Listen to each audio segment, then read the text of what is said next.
Հարգելի գործընկերներ, գնաճը շարունակում է մնալ մեր քաղաքացիների համար առավել ցավոտ խնդիրներից մեկը,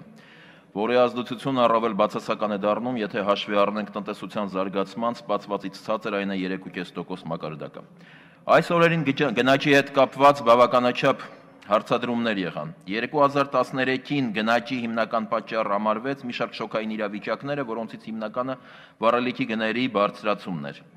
Ըստ նախնական հաշվարկների 2014 թվականին տնտեսական զարգացումը կազմելու է 4.3-4.2%, ինչ այսպիսին է եւ միջհամաշխարհային ֆինանսական կառույցների եւ մեր կենտրոնական բանկի կանխատեսումները։ Դրան հավելյալ էներգակիրների գների աճը, ինչպես այստեղ ներկայացվեց, 0.5%-ային կետով կարող է նպաստել գների բարձրացմանը։ Մյուս կողմից, միջազգային կառույցների տվյալներով բազմաթիվ ապրանքատեսանքների գծով Հայաստանում գներն առավել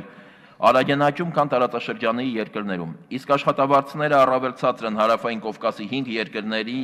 Հարավային Կովկասի եւ հարակից 5 երկրների, այդ թվում Ռուսաստանի, Թուրքիայի, Ադրբեջանի, Վրաստանի եւ Հայաստանի միջև եթե համեմատություն ենք անցկացնում։ Սա նշանակում է, որ Հայաստանի Հանրապետությունում ցածր է գնողականությունը մյուս երկրների հետ համեմատած։ Այս ամենին ավելացավ նաև Լարսի անցակետի փակվելը։ Տվյալ իրավիճակը 2014-ի երկրորդ կեսի համար կարող է մեզ համար առաջացնել ստագֆլյացիոն սպառնալիք։ Եթե համաշխարհային եւ մասնավորապես Ռուսաստանի տնտեսության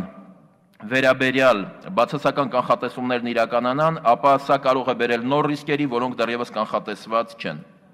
Իսկ նշվածը իր հերթին գների աճի տեսանկյունից կարող է առաջացնել աղքատություն եւ արտագաղթի ծավալների ավելացում, ինչը այսօր արդեն իսկ արյունակամ է անում երկիրը։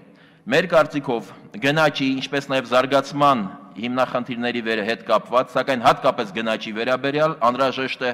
կոմպլեքս ռազմավարություն, համալիր մոտեցումներ, որոնք հնարավորություն կտան կանխատեսել եւ կանխարգելել այն իրավիճակը, որը կարող է ստեղծվել այսօրվա միտումների շարունակության դեպքում։ Հակառակ պայմաններում մեզ կարող է սպասվել ազգաբնակչության առավել աղքատացում, եթե հաշվի առնենք տնտեսության զարգացման տեմպերի հնարավոր կանխատեսումները։